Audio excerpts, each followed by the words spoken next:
शेतकरी मित्रांनो, आता आपण आलो तूर शिवनेरी 45च्या प्लॉटमध्ये आणि या प्लॉटमध्ये आता जी अवस्था आहे ही कळी अवस्था आहे, फूल अवस्था आहे अशा प्रकारे, आणि बारीक शेंगा, मोठ्या पण शेंगा व्हायला आहे अशा प्रकारे शेंगा आहेत.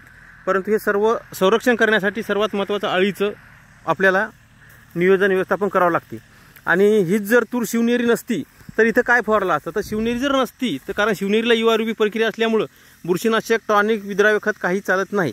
फक्त आपण इमामॅक्टिन फवारू शकता फुल अवस्थेपर्यंत 70% जोपर्यंत शेंगा लागत नाही तोपर्यंत, नंतर कोराजेन टाकू शकता. परंतु हीच जर तूर नॉर्मल कुठली असेल तर त्या तुरीसाठी अशा अवस्थेमध्ये इमामॅक्टिन 10 ते 15 ग्राम, त्याच्यानंतर 05234 100 ग्राम, त्याच्यानंतर इथं बुरशीनाशक नेटिव्ह 10 ग्राम, आणि त्याच्यानंतर एखादं टॉनिक म्हणजे चांगल्या प्रकारचं असं घेऊ शकता, इसाबियन वगैरे, किंवा नाही घेतलं तरी चालते. परंतु हे 3 आयटम महत्त्वाचे आहेत. इमामॅक्टिन, त्याच्यानंतर नेटिव्ह 10 ग्राम आणि 05234.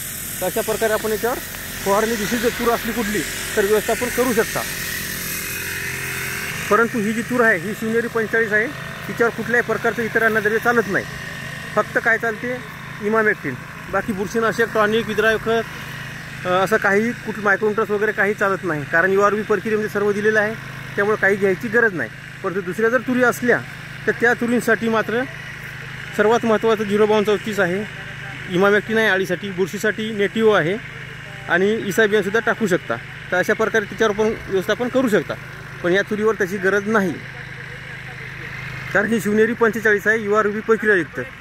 आणि बाकी जे तुरी आहेत URV प्रक्रियायुक्त नसल्यामुळं त्यांना मात्र जी सांगितली आता त्या प्रकारे आपण फवारणीमध्ये घटक घेऊ शकता. तर त्या घटकामध्ये सर्वात महत्त्वाचं पंपानुसार आहे. कोणता पंप आपण फवारणी करता, कोण्या पंपानं त्याच्यानुसार असते.